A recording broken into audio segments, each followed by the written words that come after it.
Geeks and geekettes, ladies and gentlemen, boys and girls, Republicans and Democrats, Morlocks and Eloys, all welcome to another edition of Ask Chuck Dixon, where you get to ask me questions about what I do for a living. And what I do for a living is I write comic books. Let's not waste another second of your precious time.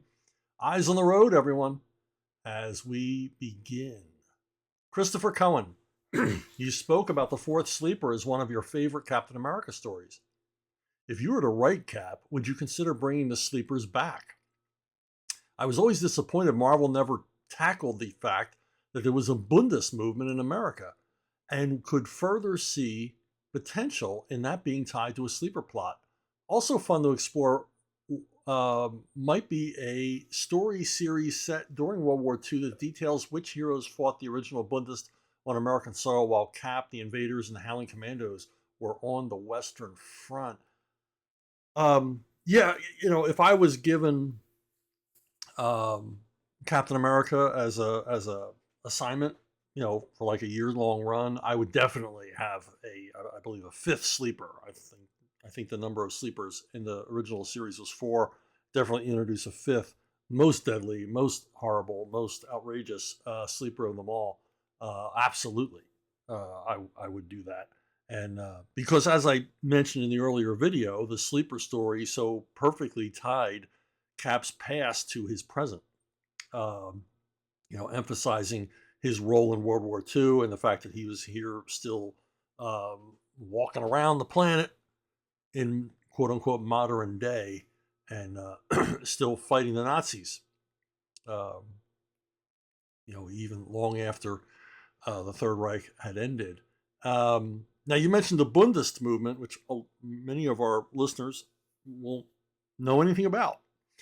There was an organization called the German American Bund, and it was, people of German extraction, and basically it was an American Nazi movement, and it was a real thing. And as you can see in this picture, uniforms, ceremonies, all the rest of it, and it was quite widespread. Now, something that a lot of people don't realize is that at the time of World War I and the time of World War II, there were a lot of, first and second generation immigrants to the United States. Our population had exploded with people coming in to Galveston and people coming into Ellis Island. But what a lot of people don't realize is that the majority of those immigrants were from Germany. Most immigrants from the early part of the century into the 1950s were of German extraction. And so to the Nazis in Germany, in Berlin, America seemed ripe for a Nazi movement to take power in the United States, much the same way it had in Germany. Discounting the fact that we were a more free-thinking people, and we were a more polyglot nation than Germany. Anyway, now I learned about the German American Bund. Obviously, it was long gone by the time I was born, but I learned about it from a good friend of my father's, who was a young man in the 30s.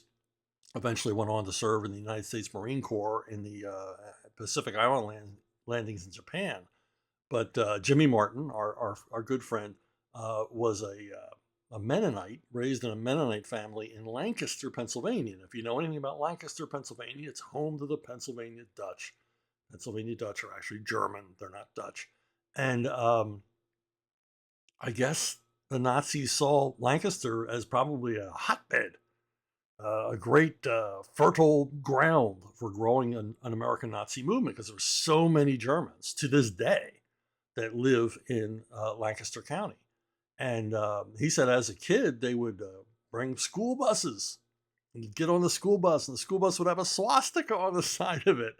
And you would get in the school bus. And they would take you out to a park, and they would give you rifles to shoot and serve hot dogs and soda, all free. And this was during the Depression. So this was a big, big attraction for kids back then. And he told us, he said thousands of kids would be in this park. It was like a Boy Scout jamboree with swastikas and Maltese crosses, and they would march around with flags and shoot guns and listen to speeches about, subhumans and all the rest of it. So the German American Bund was a real thing, and it would be cool to see the Marvel universe pitted against that in Golden Age Marvel era. DC had their own, homegrown heroes battling the saboteur threat in the homeland.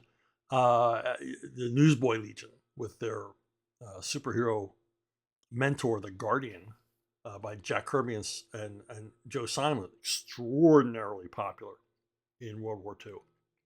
But over at Marvel, I'd probably pick the Destroyer. Now the Destroyer is often depicted on the front lines and everything else, and he really is kind of a frightening character. Even though he has striped pants, I might lose them. I don't know. Striped pants. Striped pants sort of indicate this guy knows he's such a badass. He can run around striped pants and cavalier boots, and nobody's going to say anything. But yeah, I'd probably be attracted to the Destroyer because not a whole lot has been done with this character, and he's a terrifying dude. Well, you get a twin spin, the coveted twin spin. Was the Crossgen Office workspace less manic than Marvel?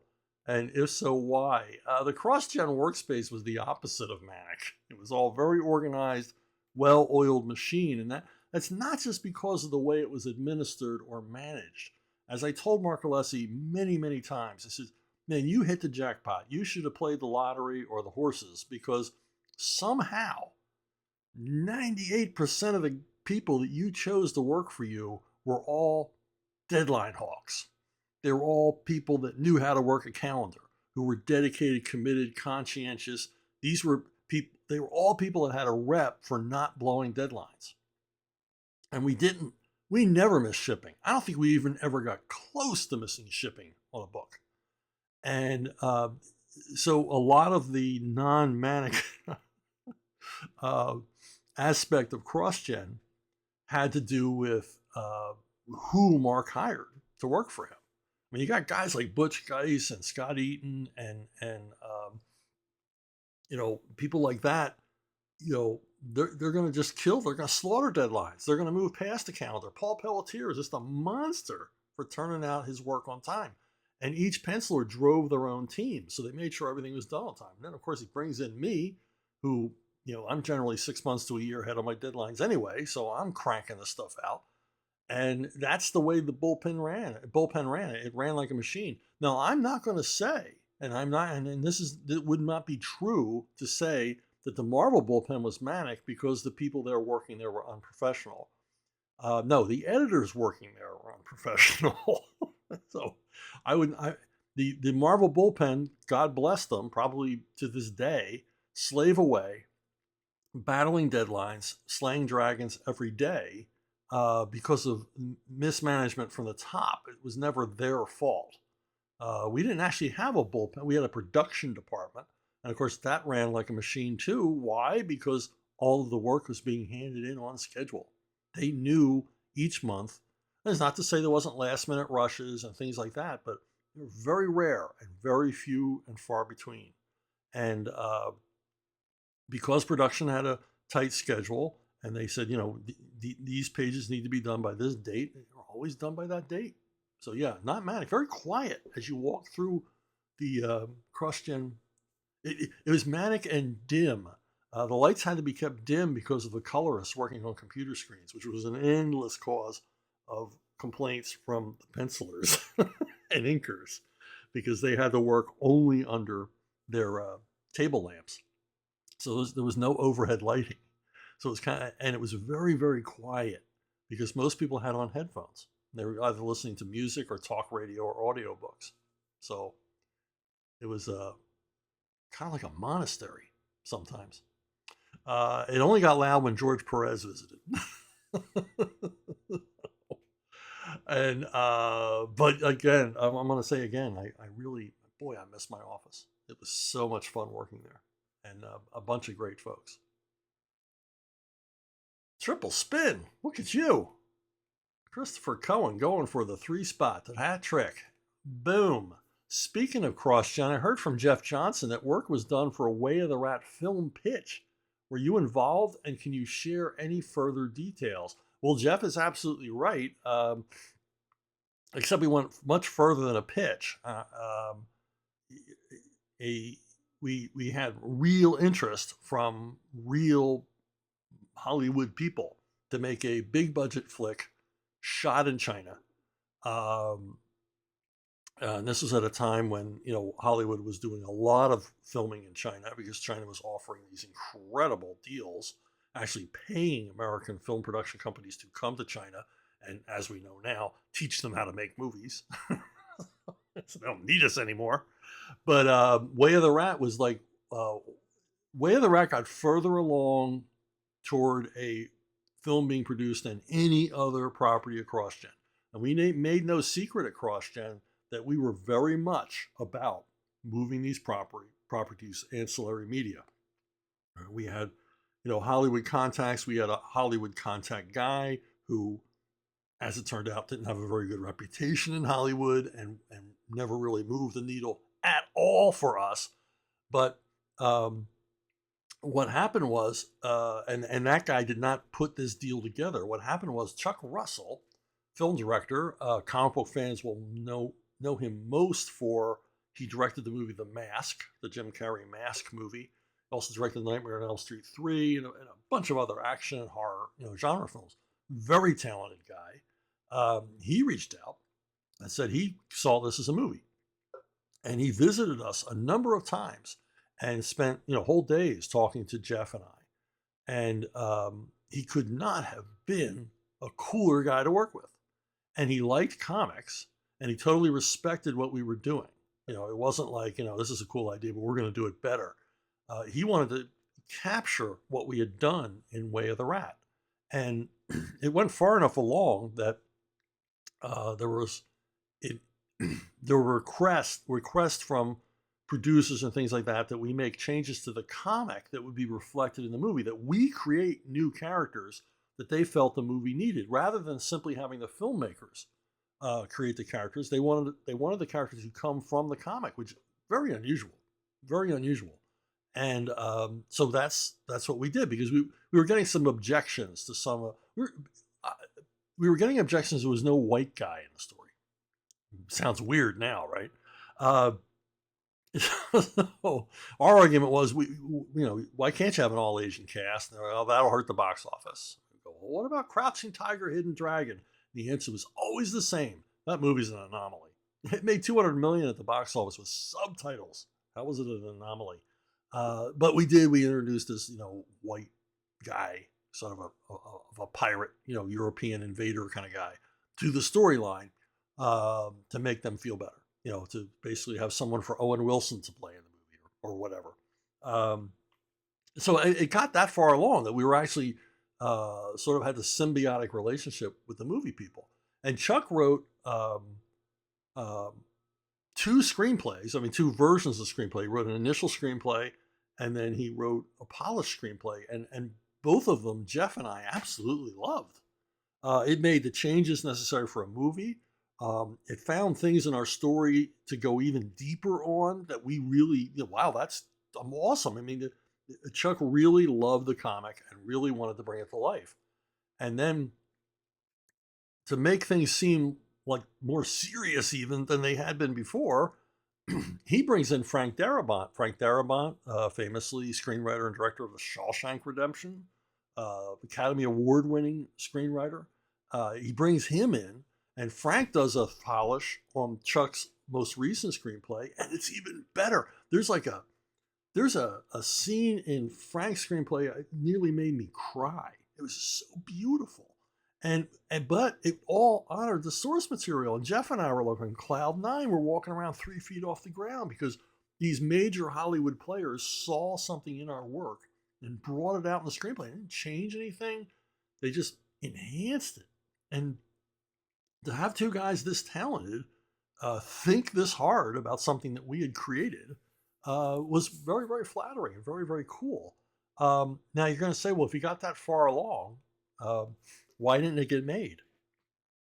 Well, it's a very simple reason. We landed at DreamWorks, and At DreamWorks at the time, it was the triumvirate of David Geffen, what's his face, uh, the other guy, ex Disney animation guy, and Spielberg. Um, and the other two guys signed off on it. And most of the people at DreamWorks signed off on it. They liked the idea. They wanted to proceed. And of course, the Chinese government was like, "Yeah, come on over. Use our faux Forbidden City. Got all kinds of sets lined up for you. We've done location scouting. You can shoot here, here, and here, and here, and everything else. I mean, everything but a shooting schedule was being set up. Casting was being talked about, and everything else. The problem lay in the fact that at DreamWorks, all three had to sign off on it. And Steven Spielberg not only would not sign off on the movie, he would not read the screenplay. He refused to read the screenplay. He refused to read the outline, the treatment. He refused to hear about it. And, Frank Darabont and Chuck Russell and some of the DreamWorks insiders shared with me that they approached Spielberg many times in business environments and even on social occasions, just showing up. What about Way of the Rat? What about Way of the Rat? And he just like, I'm still thinking about it. I'm still thinking, and it just never got made. And the wheels came off at Crossgen, and that was the end of the project. And every once in a while, you'll see it get resurrected. I mean, there was a movie poster made. I know Hollywood does that a lot. Movie posters for movies that never been made, but that's how far along in the process it was. But it just never happened, sadly. And it would have been a beautiful movie. And I'm not saying that as a guy who, helped create the property. The screenplay was brilliant. Not because I'm brilliant, but just because these guys took it and ran with it. Made just an awesome, it would have been a tremendous adventure film and would have been an enormous moneymaker and the beginning of a new franchise. But, the less said about Steven Spielberg, the better, in my opinion. Okay, quadruple spin. Look at you. You're asking the awesome questions today. Christopher Cohen again. Finally, on the topic of Watchmen, in addition to The Outer Limits, have you read a novel called Wild Card by Raymond Hawkey and Roger Bingham? Published in 1975. Its plot is almost identical. And I can't believe more hadn't read it. I have not read that one. I might seek it out. I stopped reading science fiction. I was a voracious science fiction reader. Kind of stopped reading around that time because I think I'd read all the good stuff. A lot of the new stuff coming out, quite frankly, sucked. But there's another novel from around that time period, Man Plus. It's similar. It's not about a faux invasion from space, but it is about taking a human and genetically altering them so that they can live on Mars, which is interesting. And I can't believe it. I'm sure Alan Moore read that one as well. Jason Shepard. How long does it take to put together an episode of Ask Chuck Dixon? Well, frankly, the longest part of it is putting the visuals together. I mean, if I could just line up the questions and answer them, I could put together an episode in a matter of hours. But I get all involved in picking visuals. It's the most tedious part, but in a way the most fun part is finding the visuals to go along with this, which is all wasted on most of you who only listen to this. I'm really wasting time. But the visuals not only enhance the videos if you're watching at home or watching on your computer at work while the boss isn't looking at you. The visuals also serve a purpose to remind me of what I meant to talk about.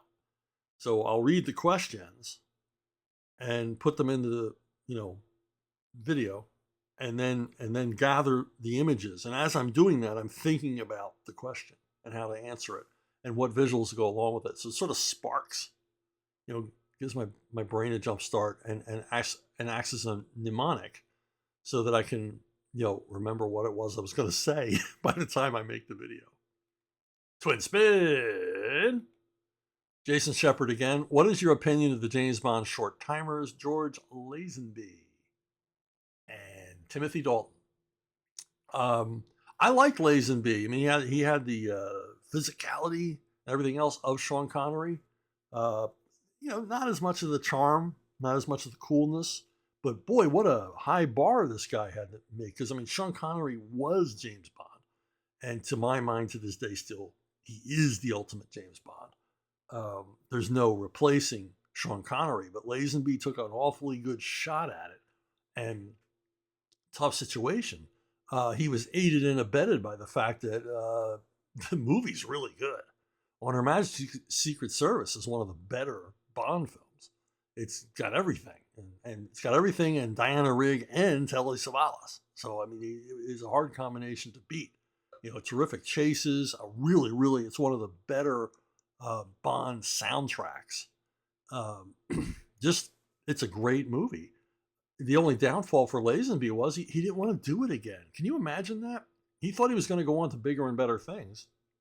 And I can only think of one other movie I ever saw the guy in. Why he decided not to continue as Bond, I will never understand. Perhaps he had an agent or a manager who was a complete moron. Because, this guy could have made the next 4 Bond movies and retired. But he didn't. He just went away into obscurity.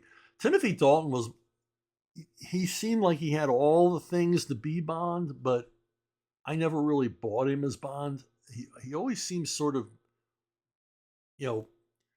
Bond is a prick. I mean, that's what we love about Bond. He's a complete a-hole, completely self-absorbed, completely about himself and the pleasures of the flesh and all the rest of it. That's what we love about the guy. He's the ultimate negative male fantasy figure. And he's got all the negative male stereotypes. He doesn't care what anybody thinks. He's a womanizer. Broken hearts mean nothing to him. He abuses his body with, liquor and alcohol, everything else. And Dalton would seem to be the perfect choice, except he just seemed like, with Dalton, he seemed like more of a jerk than Bond should be. You didn't want to be Timothy Dalton, but nothing against Timothy Dalton, a fine performer, but he's a lot better playing, sleazy villains and bad guys and ne'er-do-wells and cads. And as much of a cad as Bond is, we don't really want to recognize him as a cad when he's the hero.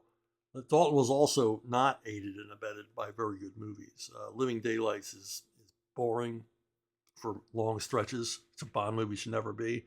And License to Kill really isn't a Bond movie. It's like a Charles Bronson movie with Bond replacing the Bronson character. I rewatched it recently, and it's just it's a fun action film. It's just not a Bond movie. It's kind of weird. Triple spin. You people are going for a marathon today. All right, here we go. Jason Shepard again. Who's your favorite Universal monster? I've answered this one about 6 times, but I will answer it again since you're asking it for the first time. It's Wolfman, Wolfman, Wolfman. I love the Wolfman. I loved everything about the Wolfman when I was a kid. I wanted to be the Wolfman. I just thought, awesome. For a couple of nights out of the month, you just scare living daylights out of everybody. And he was a sharp dresser. I would, honestly, like to meet his tailor. Quadruple spin. Yes, he's going for the gold. Question from my wife: which superhero has the best shoes? I don't know. I'm not a shoe guy because I am a guy. It doesn't surprise me your wife would be curious about the shoes. Most interesting shoes are the Flashes. Think about it. Not because of the way they look or their style or anything else, but what the hell are these things made out of? This guy runs hundreds, if not thousands of miles a day. How many pairs of boots does he go through? He must have a room full of these yellow boots. He's going to wear those soles out. He's going to wear the uppers out. He's going to wear it all out. Not only is the mileage he's putting on it, but these shoes must be the most amazingly ergonomically engineered shoes ever. Because be it Barry Allen, be it Wally West, be it whoever, his feet are going to take a pounding if his shoes aren't good. I think about this as I get older. He's going to be in bad shape if he doesn't have the proper footwear. And so these must be absolutely incredible boots. Think about it. And you'll see what I mean. Why did I take that off? Boom. Quintuple spin. I think Jason wins the day with What is your opinion of Tom Clancy's Jack Ryan? I feel like every few years someone tries to make him the next big franchise, but he never seems to catch fire. What are your thoughts? Um, Look, he's been played by everybody. Uh, Alec Baldwin, Harrison Ford, the guy from The Office, even Ben Affleck. Uh, and I think he can be played by all these people because there's he's not a very interesting character at root. At heart, Jack Ryan is a cipher. He's a stand-in. There's not really anything terribly interesting about this guy to make you want to read a book just about this guy. He's put into situations that are um, uh, fraught with danger and suspense and all the rest of it. And that's what Clancy relied on. He just needed a character to take you through this. Um, and so he should have learned from Michael Crichton. Michael Crichton created the same kind of characters, but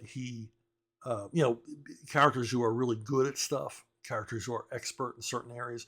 But Crichton always put just enough of a frisson of interest into each of these characters to make them interesting, to make you care about them and make you like them. And I don't think that's the case. I mean, you like what Jack Ryan's doing, but you don't really necessarily like Jack Ryan. Uh, the other problem with this series is let's face it, Tom Clancy's books are created to appeal to right wingers. There's no other way to put it. These books are written for conservatives. These for war hawks, for neocons, for people that are really interested in America extending its power overseas, and American supremacy in espionage and warfare and all the rest of it. And all too often, um, the different series made from these soft pedal that aspect, and by that I mean if Tom Clancy's writing about Chinese communists or Islamic fundamentalists or whatever, for some reason the TV series and movies always want to change it to either white supremacists or Russians or Serbians or something that Clancy didn't write about, so that there's a conservation of risk there. Hollywood afraid to offend people who might actually blow up their studio, and so they shy away from that. And because of this, the Tom Clancy fan base, your diehard Jack Ryan fans, they won't tune in. They won't. They're not interested because they don't follow the books. They don't give them what they were looking for in the books, which was America, hell yeah, kind of stuff.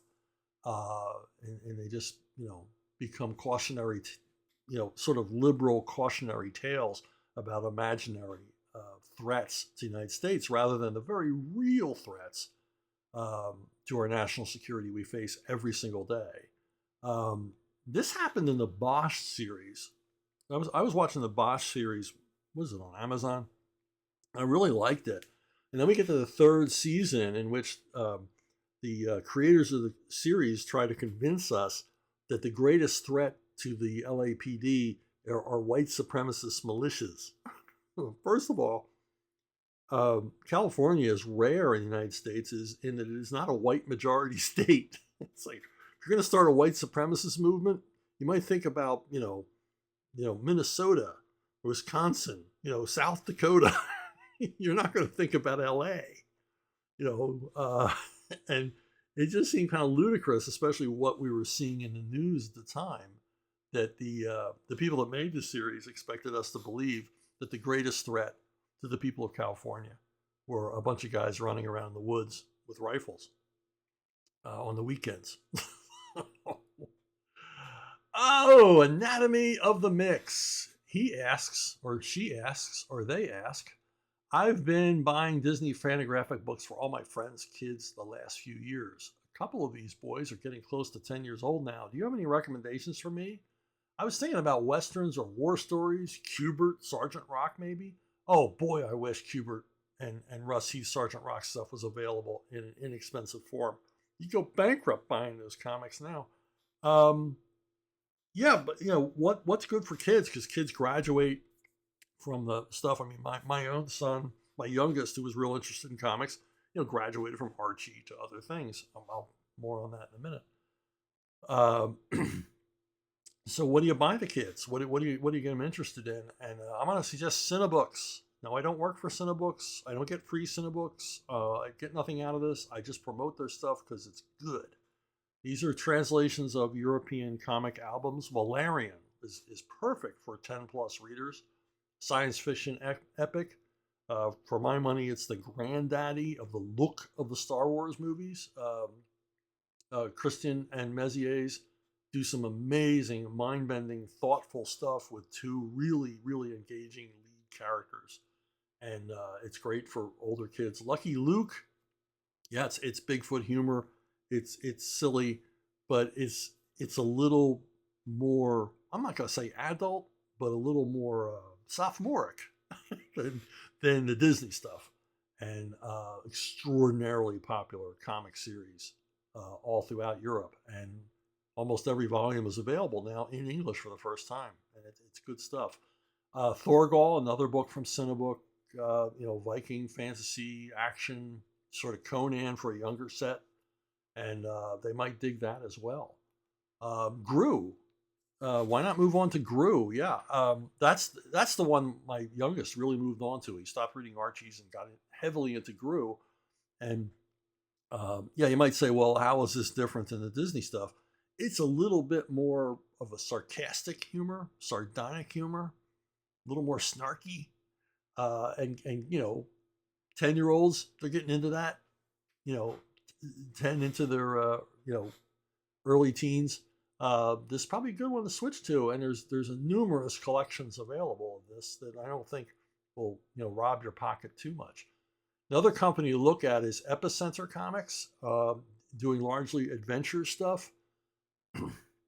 Their series, The Magic Wind, which is sort of a Western combined with supernatural. I mean, Edgar Allan Poe is a recurring character in this series.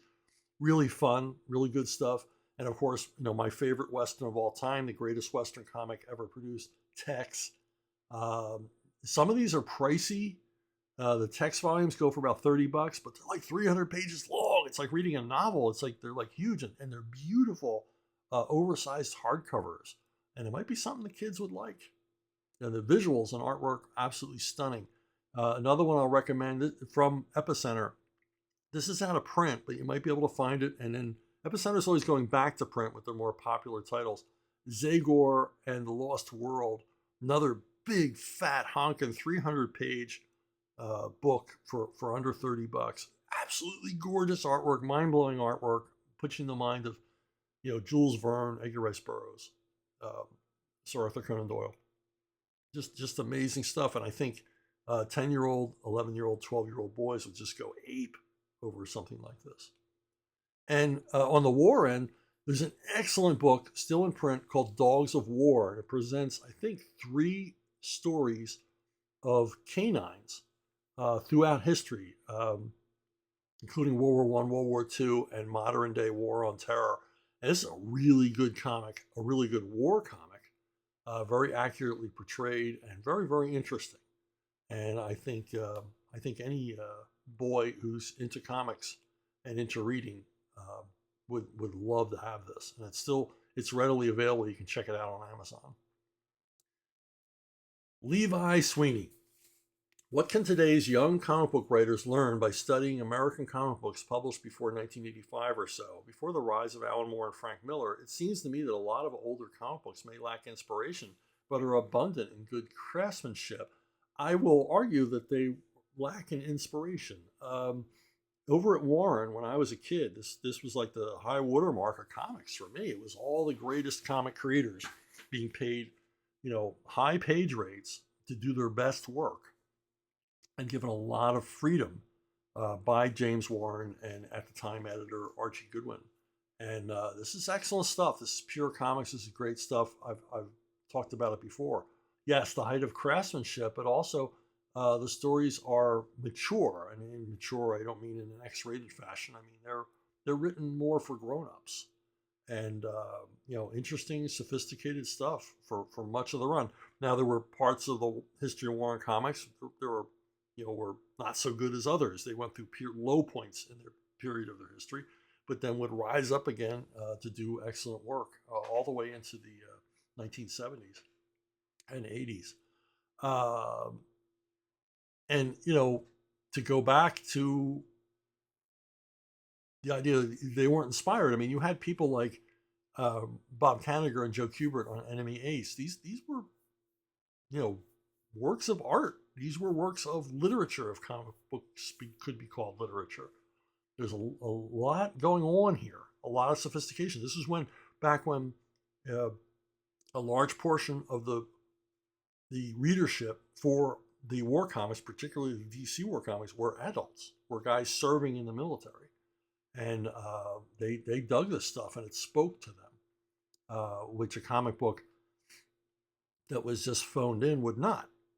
Um, these artists and writers and the rest of them were very much into the medium, very much into growing the medium up. We look at Miller and Moore as some sort of scions of a new age of comics, but they worked in the shadows of these men. Harvey Kurtzman and his war comics at EC were trying really hard to maintain an adult readership, to grow the medium up. Not with its readership, but grow the medium up for even new readers, or to keep older readers who liked comics buying as the comics matured along with their tastes and abilities, reading abilities. And these stories in these EC Wars comics are heartfelt and interesting and emotionally driven, as well as being wonderfully researched and dramatic and suspenseful and all the rest.